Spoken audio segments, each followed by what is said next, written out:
रुक्मिणी माता के गर्भ से आपका जन्म हुआ महाराज। आपका जन्म होते ही समरासुर नामक दैत्य ने आपको हरण कर लिया था और आपको हरण करके समुद्र में फेंक दिया था महाराज।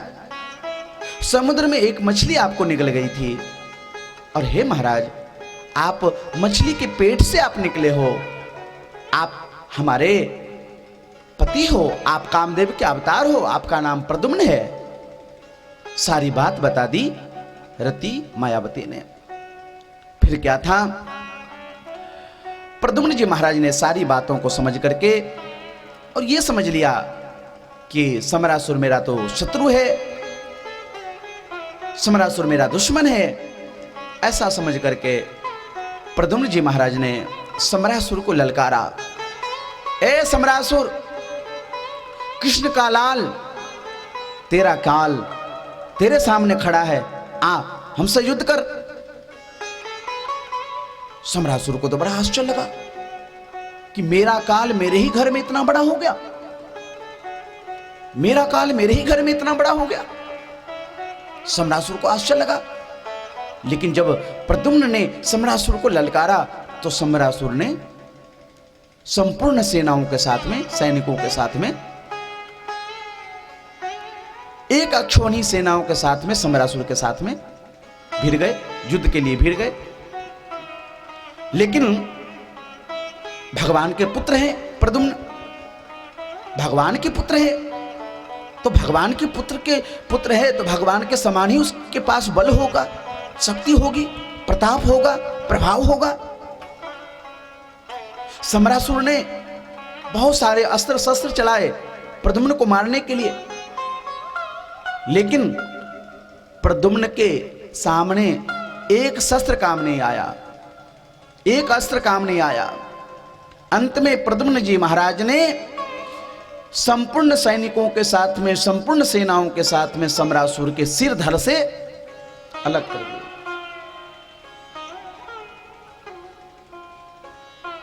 समरासुर के सिर धड़ से अलग कर दिए और समरासुर को मार करके प्रद्युम्न जी महाराज अपनी पत्नी रति को लेकर के द्वारका में आए। बहुत दिनों के बाद में प्रद्युम्न जी महाराज का आगमन हुआ। द्वारका वासियों ने देखा कि कोई सुंदर बालक आया है। आज माता रुक्मिणी ने जब अपने पुत्र प्रद्युम्न को देखा, प्रद्युम्न को देख करके हृदय से लगा लिया। बड़ा आनंद आया माता रुक्मिणी को, अपनी पुत्र वधू को और अपने पुत्र को सुंदर स्वागत किए। आज रुक्मिणी मैया के मन में बड़ा आनंद है कि जब हमारे पुत्र का जन्म हुआ था तो जन्म लेते ही हरण हो चुका था, और जब हमारे पुत्र आज मिले तो बहू रानी के संग में मिले। बड़ा आनंद आया और रुक्मिणी मैया ने अपने पुत्र को सुंदर, अपनी बहू रानी को सुंदर स्थान दिए, सुंदर महल दिए हैं, स्वागत किए हैं। इस प्रकार से भगवान के प्रथम विवाह रुक्मिणी के साथ में और प्रथम पुत्र प्रद्युम्न जी महाराज हुए। सुखदेव भगवान कहते, राजन, भगवान के और भी विवाह हुए थे। परीक्षित ने पूछा, गुरुदेव, भगवान के और विवाह कैसे कैसे हुए थे? तो सुखदेव भगवान कहते, राजन ध्यान से सुनो। वैसे तो भगवान के 8 विवाह हुए थे अलग अलग और अलग अलग मुहूर्तों में, लेकिन 16,100 विवाह एक ही मुहूर्त में हो गए थे। परीक्षित ने पूछा, गुरुदेव, भगवान श्री कृष्ण के 8 विवाह अलग अलग कैसे हुआ था? जरा आप इनके विवाह लीला के बारे में आप बताएं। तब श्री सुखदेव भगवान कहते, राजन ध्यान से सुनो। एक सत्राजित नाम का राजा था, जो भगवान सूर्य के बहुत बड़े भक्त थे। भगवान सूर्य सत्राजित की भक्ति से प्रसन्न होकर के सूर्य भगवान ने सत्राजित को एक मणि दी थी, जिस मणि का नाम था शमयंतक मणि। क्या नाम था मणि का? शमयंतक मणि। जो मणि रोज 8 भार सोना दिया करते थे। ध्यान से सुनिएगा, जो समयंतक मणि रोज 8 भार सोना दिया करते थे। अच्छा, आप सबको शायद जानकारी नहीं होगी, एक भार कितने तोले के होते हैं? एक भार सोना कितने तोले के होते हैं? हमारे संत कहते हैं एक भार सोना 20 तोले का होता है। 20 तोले का एक भार सोना होता है। और समयंतक मणि 8 भार सोना दिया करते थे, यानी कि समयंतक मणि एक दिन में 160 तोला सोना दिया करते थे। प्रेम से बोलिए श्री भक्त वत्सल भगवान की जय, श्रीमद्भागवत महापुराण की जय। जय जय श्री राधे, जय जय श्री राधे। तो ये समयंतक मणि रोज 8 भार सोना दिया करते थे। अब देखिए, एक दिन की बात है, सत्राजीत उस मणि को लेकर के द्वारका आए। और जब उस मणि को लेकर के सूर्य भगवान से मणि प्राप्त करके उस मणि को लेकर के जब द्वारका आ रहे थे सत्राजीत, तो उस मणि की बहुत प्रकाश हो रही थी, भयंकर प्रकाश। ऐसा लग रहा था उस मणि को देख करके, उसके प्रकाश को देख करके कि साक्षात सूर्य ही उतर आ रहे हैं जमीन पर। जब सत्राजीत आ रहे थे द्वारका में, तो सारे के सारे द्वारकावासी देखने लगे उधर के तरफ जिधर से सत्राजीत आ रहे थे। सारे के सारे द्वारकावासी दौड़े दौड़े भगवान के पास में गए। प्रभु जी, द्वारकाधीश, द्वारकाधीश, देखिए ना, आज आपका दर्शन करने के लिए सूर्य भगवान आ रहे हैं। आज आपका दर्शन करने के लिए सूर्य भगवान आ रहे हैं। भगवान को भी जिज्ञासा हुई कि देखें ये सूर्य देवता है कि कोई और है। तो भगवान द्वारकाधीश ने भी देखा कि कौन है। तो भगवान तो समझ गए कि ये कोई और नहीं है, ये सत्राजीत है जिनको सूर्य भगवान ने मणि दी है, ये मणि का प्रकाश है। भगवान द्वारकाधीश ने कहा, द्वारकावासियों, ये कोई सूर्य भगवान नहीं है, ये कोई देवता नहीं है, ये सत्राजीत है जिनको भगवान सूर्य ने प्रसन्न होकर के समयंतक मणि दी है। ये समयंतक मणि का प्रकाश है। और जब सत्राजीत द्वारका आए तो सचमुच में वो मणि का ही प्रकाश था, और वो सत्राजीत ही था, मणि का ही प्रकाश था। अब देखिए, एक दिन की बात है, द्वारका में बहुत बड़ी सभा लगी। और उस सभा में सभी सभासदों ने ये प्रस्ताव रखा कि सत्राजीत जी, ये मणि आप भगवान श्री कृष्ण के कोष खजाने में जमा कर दीजिए, अर्थात भगवान श्री कृष्ण को दे दीजिए। लेकिन सत्राजीत ने भगवान श्री कृष्ण को देने से यह मणि मना कर दिया, अर्थात भगवान श्री कृष्ण को मणि देने से मना कर दिया, नहीं हम नहीं देंगे। भगवान श्री कृष्ण ने कहा, कोई बात नहीं सत्राजीत जी महाराज, आपको मणि देने की इच्छा नहीं है तो कोई जबरदस्ती नहीं है, आप अपने पास में रखिए। द्वारकावासियों के कहने पर भी सत्राजीत ने वह मणि भगवान को नहीं दिया। अब देखिए क्या होता है। एक दिन की बात है, सत्राजीत के छोटे भाई का नाम था प्रसेनजीत। सत्राजीत के छोटे भाई का क्या नाम था? प्रसेनजीत। प्रसेनजीत एक दिन उस समयंतक मणि को लेकर के जंगल में शिकार खेलने के लिए गए। जंगल में शिकार खेलने के लिए गए, उस मणि को लेकर के सत्राजीत के छोटे भाई प्रसेनजीत जंगल में शिकार खेलने गए। एक सिंह ने आकर के सत्राजीत को हमला किया, मार दिया, और वह सिंह ने प्रसेनजीत से मणि छुरा लिया। प्रसेनजीत को मार करके वह सिंह मणि ले लिया। अब वह सिंह उस मणि को लेकर उस मणि को लिए और गुफा की तरफ जा रहा था। अब देखिए, उस मणि पर दृष्टि पड़ गई एक वृक्ष की, और वो वृक्ष कोई नहीं था, जामवंत था। जामवंत जी महाराज ने देखा कि ये शेर कीमती मणि ले जा रहा है, तो जामवंत जी महाराज ने, वृक्षराज जामवंत ने उस सिंह को मार करके उस मणि को अपने कब्जे में कर लिया और वह ऋक्षराज जामंत उस मणि को ले जाकर के गुफा में अपनी बेटी जामंती को खेलने के लिए दे दिए। जामंती उस मणि को लेकर के खेलने लगी। अब देखिए, एक दिन बीता, 2 दिन बीता, 3 दिन बीता, 4 दिन बीता, 5 दिन बीता, हफ्ते दिन के समय बीत गए। प्रसेनजीत के छोटे भाई श्री राम, सत्राजीत के छोटे भाई प्रसेनजीत जंगल से शिकार खेल करके नहीं आए। और जब प्रसेनजीत नहीं आए जंगल से, तो अब सत्राजीत को शंका यह हो गया कि कहीं हो ना हो ये द्वारकाधीश मणि मांग रहे थे और हमने द्वारकाधीश कृष्ण को मणि नहीं दिया, तो हो सकता है द्वारकाधीश कृष्ण ही हमारे छोटे भाई प्रसेन को मरवा करके और मणि ले लिए हो। ये बात सत्राजीत ने अपनी पत्नी से कहा कि देवी, मुझे तो ऐसा लगता है कि हमने द्वारकाधीश कृष्ण को मणि नहीं दिया, तो लगता है कृष्ण ने ही हमारे भाई प्रसेन को मार करके मणि ले लिया।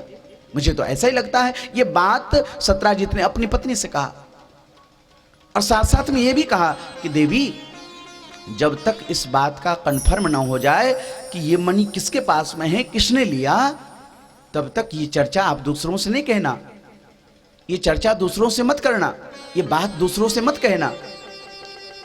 लेकिन माताओं बहनों के पेट में बात अटकती नहीं है। प्रेम से बोलो राधे राधे। इन माताओं बहनों को कोई गुप्त बात पता चल जाए, कोई रहस्य की बात पता चल जाए, तो जब तक 2-4 लोगों से कह नहीं देती तब तक इनका भोजन ही हजम नहीं होता है। अगर आपने अपनी पत्नी को, अगर आपने अपनी श्रीमती जी को कोई बात, कोई रहस्य की बात, कोई गुप्त बात आपने बता दी तो गलती नहीं की। लेकिन कोई गुप्त बात बताने के बाद में अगर आपने अपनी पत्नी जी को यह कह दिया कि देवी जी ये बात आप किसी से मत बताना, तो बहुत बड़ी गलती कर दी आपने। समझो, बहुत बड़ी गलती कर दी। क्योंकि जब तक वो 2-4 लोगों से कह नहीं देती तब तक उनका भोजन ही हजम नहीं होता।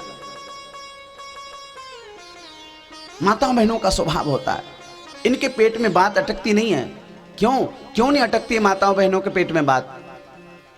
माताओं बहनों के पेट में बात इसीलिए नहीं अटकती है, सज्जनों ध्यान दीजिएगा, ये महाराज युधिष्ठिर जी का श्राप है माताओं बहनों को। महाभारत की कथा आती है। महाभारत में कौरव पांडव का युद्ध हुआ, महाभारत का युद्ध संपन्न हो गया, कौरव तो सब मारे गए और पांडव लोग जीवित थे भगवान की कृपा से। पांडव लोग अपने मरे हुए को, संबंधियों को, कुटुंबियों को, मरे हुए जो थे युद्ध में, उन लोगों के लिए पिंडदान कर रहे थे, तर्पण कर रहे थे, पिंडदान कर रहे थे। राजा युधिष्ठिर अपने संबंधियों के लिए, अपने कुटुंबियों के लिए जो मर गए थे युद्ध में, उनके लिए पिंडदान कर रहे थे ताकि उन सबको सद्गति प्राप्त हो जाए। तो जब राजा युधिष्ठिर, जब धर्मराज युधिष्ठिर जब पिंडदान कर रहे थे, तो माता कुंती ने कहा धर्मराज युधिष्ठिर से, अपने पुत्र से, कि बेटा धर्मराज युधिष्ठिर, एक पिंडदान आप एक और कर देना, एक पिंडदान अधिक कर देना। धर्मराज युधिष्ठिर ने कहा, मां एक पिंडदान हम अधिक क्यों कर दें? माता कुंती ने कहा, बेटा मेरा आदेश है, ज्यादा नहीं पूछने का, मेरा आदेश है, आप कर देना।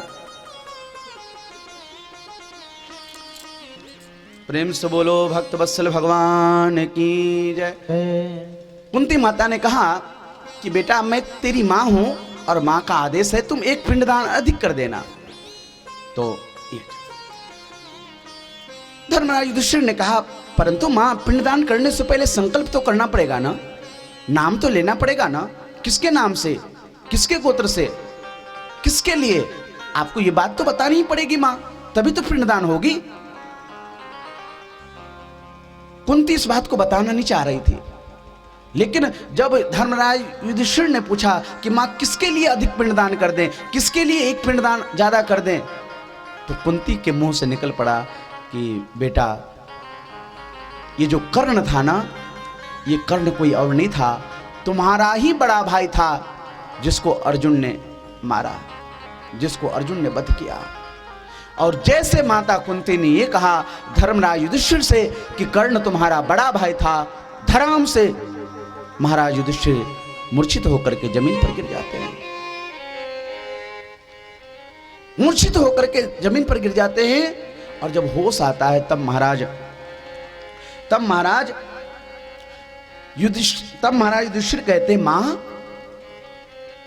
तुम इतनी बड़ी बात को, इतने बड़े रहस्य को तुम इतने दिनों तक छुपा करके रखे।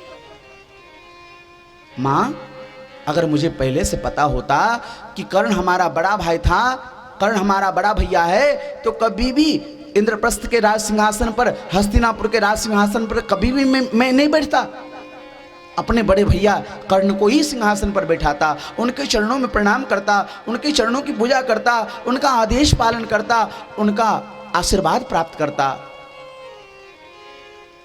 मां इतनी बड़ी रहस्य की बात आपने इतने दिनों तक छुपाया कि कर्ण मेरा भैया था, कर्ण मेरे ज्येष्ठ भ्राता से थे। मां आपने ये बात छुपा करके आपने बहुत बड़ी गलती की है, आपने बहुत बड़ा अपराध किया है और मैं आज इस अपराध का दंड देते हुए मैं संपूर्ण नारी जाति को श्राप देता हूं। राजा युधिष्ठिर कहते हैं, मां आज मैं संपूर्ण नारी जाति को श्राप देता हूं कि आज के बाद में कोई भी नारी, कोई भी स्त्री, कोई भी रहस्य की बात अपने पेट में नहीं छुपा पाएगी, नहीं रख पाएगी। और शायद युधिष्ठिर जी महाराज का श्राप के कारण माताओं बहनों के पेट में बात अटकती नहीं है। ये महाराज महाभारत की कथा है, ये महाभारत की कथा है। और देखिए सत्यराजित ने ये बात अपनी पत्नी से कहा कि देखो देवी जी, मुझे तो ऐसा लगता है कि श्री कृष्ण ही हमारे छोटे भाई प्रसेन को मार करके और मणि ले लिया। अब ये बात सत्यराजित ने अपनी पत्नी से कही, अब उसकी पत्नी ने अपनी पड़ोसी से कही, पड़ोसी ने दूसरी से, दूसरी ने तीसरी से, तीसरी ने चौथी से, चौथी ने पांचवीं से, पांचवीं ने छठी से, छठी ने चौथी से, और इस प्रकार से मणि चोरी की बात पूरी द्वारका नगरी में फैल गई। पूरी द्वारका नगरी में ये बात फैल गई और पूरी द्वारका नगरी में ये चर्चा होने लगी कि देखो देखो, सुनो सुनो, ये द्वारकाधीश कृष्ण है ना, बचपन में भी चोरी करते थे और अब राजा बन गए, द्वारका के राजा बन गए तो बचपन की आदत अभी भी नहीं गई, अभी भी चोरी कर रहे हैं। अंतर इतना ही है कि बचपन में माखन चुराते थे, चीर चुराते थे, और अब राजा बन गए, द्वारका के राजा बन गए तो अब मणि चुराने लगे, सोने चांदी चुराने लगे, मणि चुराने लगे। ये चर्चा होने लगी पूरी द्वारका में। अब देखिए, अब धीरे धीरे धीरे धीरे धीरे धीरे ये बात द्वारकाधीश श्री कृष्ण के कानों में आई, और जब ये बात द्वारकाधीश श्री कृष्ण के कानों में आई तो द्वारकाधीश को बड़ा आश्चर्य लगा कि ये तो अच्छा कलंक लगा मुझे, हैं? अब इस कलंक से कैसे बचा जाए, इस कलंक को कैसे धोया जाए? तो भगवान श्री कृष्ण ने क्या किया, कुछ सैनिकों को संग में लेकर के, कुछ मंत्रियों को संग में लेकर के, और जिस जंगल में प्रसेनजीत शिकार खेलने के लिए गए थे उस जंगल में भगवान प्रसेन को खोजने के लिए गए। जंगल में खोजते खोजते खोजते खोजते एक जगह क्या देखते हैं कि प्रसेनजीत तो मरा पड़ा था, लेकिन उसके पास में मणि खोजा गया तो मणि नहीं थी, मणि नहीं थी। अब आगे बढ़े तो आगे बढ़ते तो क्या देखते हैं कि सिंह के पंजे, शेर के पंजे दिखाई पड़ गए। समझ गए द्वारकावासी, भगवान भी समझ गए कि प्रसेन को किसी सिंह ने मारा है, शेर ने मारा है। तो शेर के पंजे को देखते देखते देखते देखते आगे बढ़े तो कुछ दूर के बाद में क्या देखते हैं, वो सिंह भी मरा पड़ा था, शेर भी मरा पड़ा था। उसके पास में मणि खोजा गया तो मणि नहीं मिली। कुछ आगे बढ़े भगवान तो क्या देखते हैं कि ऋक्षराज किसी भालू का पैर का चिन्ह दिखाई पड़ गया। भालू के चरण चिन्ह को निहारते निहारते देखते देखते देखते देखते देखते देखते भगवान श्री कृष्ण ऋक्षराज जामवंत के गुफा में घुस गए। और जब ऋक्षराज जामवंत के गुफा में जब भगवान श्री कृष्ण घुसे तो क्या देखते हैं, जामवंत की, ऋक्षराज जामवंत की जो बेटी जामवंती थी उस मणि को लेकर के खेल रही थी, उस मणि को लेकर के खेल रही थी। और जैसे भगवान श्री कृष्ण ने जामवंत के गुफा में प्रवेश किया तो जामवंत की बेटी जो जामवंती थी, मणि को लेकर के जो खेल रही थी, उसने भगवान को देख करके बहुत जोर से चिल्लाई, पिताश्री, पिताजी। और जैसे जामवंत की बेटी चिल्लाई जोर से कि कौन आ गए, कौन नारी आ गए हमारे गुफा में, डर गई हो, तो डर करके अपने पिताजी को चिल्लाई। जामवंत जी महाराज सो रहे थे। जामवंत जी महाराज की नींद खुल गई। और जब जामवंत जी महाराज की नींद खुली, जामवंत जी महाराज ने सोचा कि कौन बिना पूछे, बिना आज्ञा के हमारे घर में घुस आए, हमारे गुफा में घुस आए। जामवंत जी महाराज ने जाकर के न पूछा न आछा, और जामवंत जी महाराज ने जाकर के भगवान के छाती में एक मुक्का मार दिया, भगवान श्री कृष्ण के छाती में। बदले में 2 मुक्का भगवान ने ठोक दिए। फिर क्या था, घमासान युद्ध होने लगे गुफा में। महाराज जामवंत जी महाराज में और द्वारकाधीश श्री कृष्ण में, महाराज भागवत में लिखा है 27 दिन तक युद्ध हुआ है। गुफा के अंदर 27 दिन तक युद्ध हुआ है। महाराज रात दिन घमासान युद्ध चला। और 28वें दिन भगवान द्वारकाधीश ने ऐसी मुष्टिका बांध करके जामवंत के छाती में मारा कि एक ही मुक्का में जामवंत जी महाराज के नस नस ढीले हो गए और जामवंत जी महाराज मूर्छित होकर के धरती पर गिरे।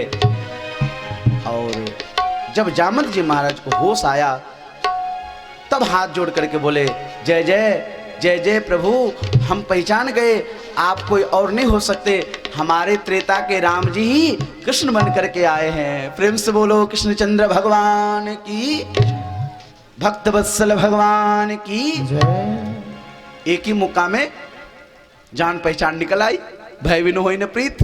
प्रेम से बोलो राधे राधे। एक ही मुक्का मारा भगवान ने, उसी में जामवंत जी महाराज को पता लग गया कि ये कोई और नहीं, ये त्रेता के राम जी ही द्वापर में श्री कृष्ण बन करके आए थे। मेरे भाई बहन ध्यान से सुनिएगा, ये जामवंत जी त्रेता में भगवान राम के मंत्री थे। जामवंत मंत्री अति बूढ़ा, त्रेता के भगवान श्री राम के मंत्री थे जामवंत जी महाराज। राम रावण का इतना बड़ा युद्ध हुआ, उस महासंग्राम में महाराज जामवंत जी महाराज ने युद्ध किया और भगवान राम ने रावण को मारा, कुंभकर्ण को मारा, आदि आदि राक्षसों को मार करके भगवान राम अयोध्या में आए, राजा बन गए भगवान राम। और जब राजा बन गए भगवान राम अयोध्या में, महारानी सीता महारानी बन गई, तो भगवान राम सबको वरदान देने लगे, सबको विदाई देने लगे, सबको मांगने के लिए बोले कि अंगद तुम मांगो, हनुमान तुम मांगो, भरत तुम मांगो, लक्ष्मण तुम मांग लो, शत्रुघ्न तुम मांगो। राम जी जब राजा बन गए, उसके पश्चात सबको भगवान ने मांगने के लिए कहा कि भाई आप सब वरदान मांगो, आप सब क्या मांगना चाहते हो। तो हनुमान जी महाराज ने यही वरदान मांगा कि हे प्रभु, हमें तो यही वरदान दे दो, मैं आपके चरणों की भक्ति करता रहूं और हमेशा आपका गुणानुवाद, आपकी कथा सुनता रहूं। हनुमान जी महाराज ने मांगा। लक्ष्मण लाल जी महाराज ने कहा प्रभु आपके चरणों की सेवा चाहिए। भरतलाल जी महाराज ने कहा प्रभु हम तो आपके चरणों की सेवा करेंगे। शत्रुघ्न लाल जी महाराज ने कहा प्रभु हम तो आपके चरणों की सेवा करेंगे। और जब बारी आई जामवंत जी महाराज की, भगवान बोले जामवंत जी वरदान मांगो। तो जामवंत जी महाराज ने कहा प्रभु अगर आप वरदान देना चाहते हो तो यही वरदान दे दो कि आप हमारे साथ युद्ध करो, हम आपसे युद्ध करना चाहते हैं। जामवंत जी महाराज ने भगवान से युद्ध का वरदान मांगा कि आप हमारे साथ युद्ध करिए। भगवान भी हंसने लगे। भगवान ने कहा जामवंत जी लड़ते लड़ते बूढ़े हो गए हो, हैं? इतना बड़ा राम रावण का युद्ध हुआ लंका में, फिर भी तुम्हारे हाथों की खुजली मिटी नहीं। जामवंत जी महाराज ने कहा प्रभु इतना बड़ा राम रावण का युद्ध हुआ लेकिन हमारे हाथों की खुजली मिटी नहीं, अभी भी हमारे हाथ में खुजली हो रही है कि कोई हमारे साथ युद्ध करे। भगवान भी हंसने लगे और भगवान ने कहा जामवंत जी अगर ये बात है तो अब तो हम राजा बन गए भाई, अब तो हम आपकी इच्छा इस अवतार में पूरी तो नहीं करेंगे, लेकिन हम वरदान देते हैं कि जब हम द्वापर में कृष्ण अवतार लेकर के आएंगे, कृष्ण बन करके आएंगे, तो द्वापर में हम आपकी ये मनोकामना भी पूर्ण कर देंगे, आपकी ये युद्ध की इच्छा भी हम पूर्ण कर देंगे। और आज 27 दिन तक भगवान श्री कृष्ण ने युद्ध किया है और 28वें दिन भगवान ने एक मुक्का मारा है। एक ही मुक्के में जामवंत जी महाराज के नस नस ढीले हो गए हैं और जामवंत जी महाराज पहचान गए कि त्रेता के राम जी ही कृष्ण बन करके आए हैं। तुरंत चरणों में प्रणाम किए हैं, साष्टांग दंडवत किए हैं। प्रभु कैसे पधारे, कैसे आए? भगवान श्री कृष्ण ने कहा, भाई इस मणि को लेने के लिए आए हैं, ये समयंतक मणि मुझे दे दो। जामवंत जी महाराज ने कहा, सरकार एक शेर से, एक सिंह से लड़ करके तो मुझे मणि मिली और वो मणि मैंने अपनी बेटी जामवंती को दे दी। अब उस मणि को अपनी बेटी जामवंती से लेकर के मैं आपको दूं तो हमारी बेटी जामवंती तो जीवन भर उलाहना सुनाएगी कि देखो पिताजी ने एक मणि दी थी और वह मणि भी पिताजी ने फिर ले लिया और दूसरों को दे दिया। क्योंकि बेटी का धन, बेटी को एक बार जो चीज दे दिया जाता है, बेटी को जो एक बार वस्तु दे दी जाती है, बेटी को जो पदार्थ दे दिया जाता है एक बार, फिर बेटी से लिया नहीं जाता है। हाँ जी, और हमारे मिथिला की संस्कृति में, हमारी मिथिला की संस्कृति तो महान है सज्जनों। हमारी मिथिला की संस्कृति में एक बार जो बेटी को दे दिया जाता है, पुनः फिर उस चीज को बेटी से लिया नहीं जाता है। और हमारे मिथिला के संस्कृति में तो बेटी से कभी भी बाप लेते नहीं है, जहां तक हो बेटी को देते हैं और बेटी को देना चाहिए, बेटी से कभी लेना नहीं चाहिए, बेटी से कभी लेना नहीं चाहिए। और मैं एक घटना आपको सुनाऊं। रामायण में ये घटना नहीं लिखी है, ये बात नहीं लिखी है, मैंने किसी संतों से सुना है। आप ध्यान से सुनिएगा। जब राम जी का, भरत जी का, लक्ष्मण जी का, शत्रुघ्न लाल जी का जब मिथिला में विवाह हुआ ना, चारों भाइयों का जब मिथिला में विवाह हुआ, राजा जनक की 2 पुत्री और राजा जनक के छोटे भाई शिरध्वज महाराज, कुशध्वज महाराज की दोनों 4 पुत्रियों से, तो महाराज कहते हैं कि राजा जनक ने अपने समधी दशरथ जी को बहुत सारे दान दहेज दिए थे, बहुत सारे दान दहेज दिए थे। हाथी, घोड़े, रथ, पालकी, दास, दासियां, सोना, चांदी, हीरे, जवाहरात, पन्ना, पोखराज, महाराज अनेक वस्तुएं दान में दिए थे राजा जनक अपने समधी महाराज दशरथ जी को। तो एक हाथी की बात एक संत ने हमें बताया।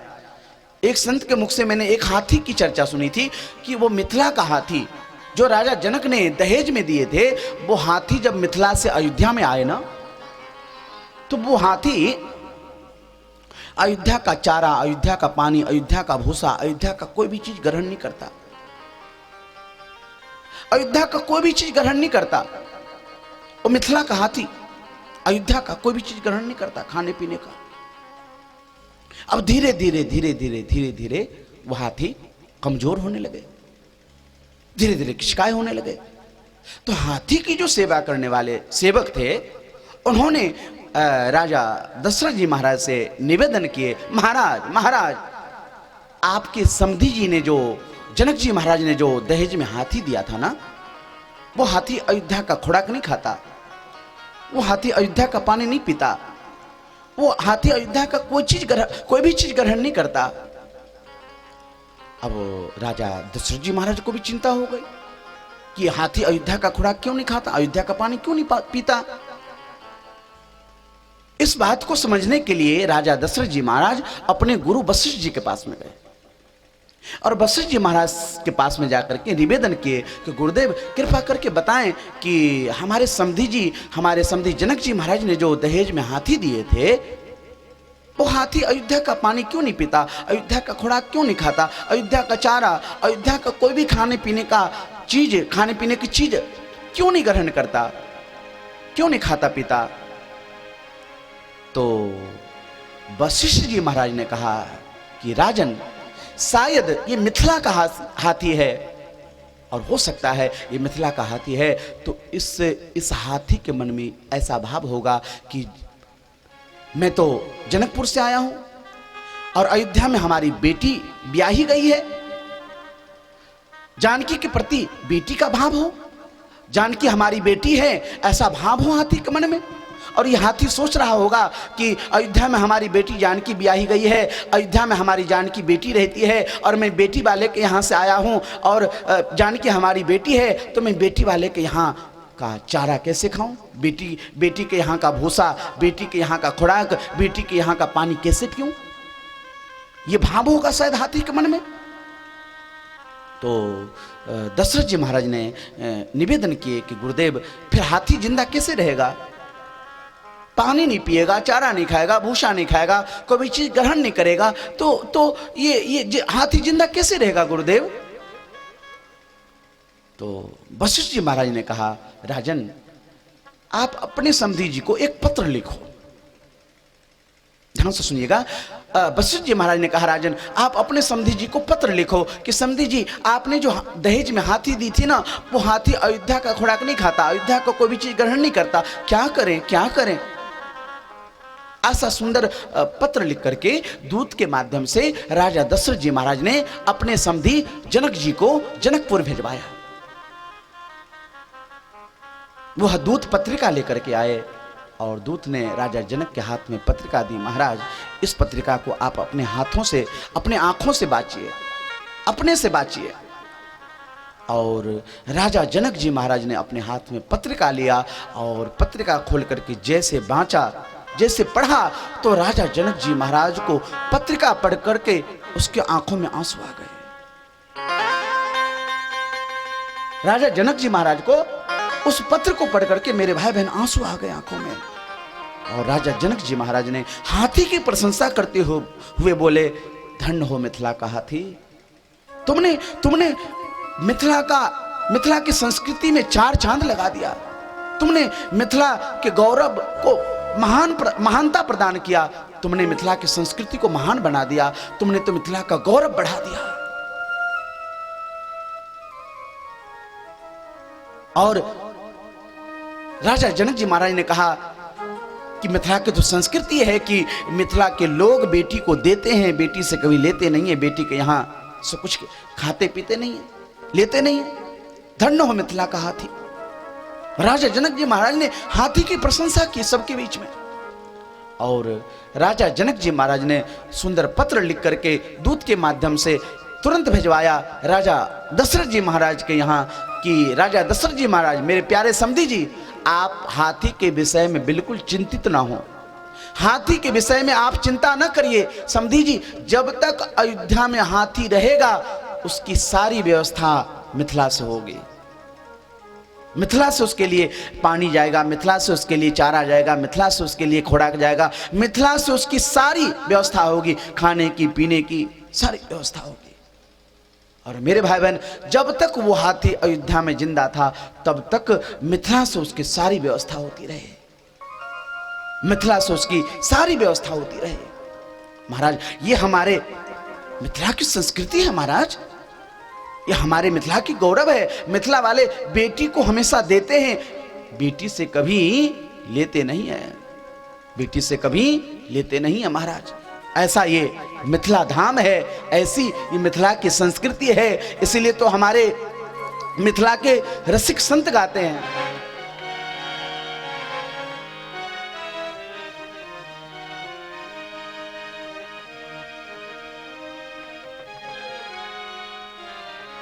उसको लो दूसरे वाले, दूसरी काली से।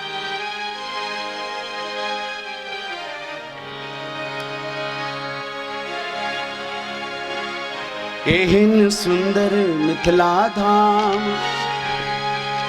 कहाँ पायब दोसर ठाम, कहाँ पायब दोसर ठाम, दुल्हा दुल्हन सीताराम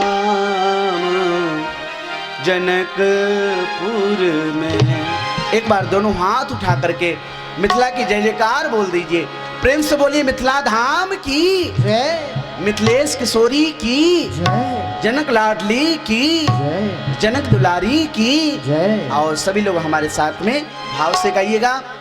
अपनी मिथिला की संस्कृति कितनी महान है, मिथिला के रसिकों ने गाया है, आप सुनिएगा।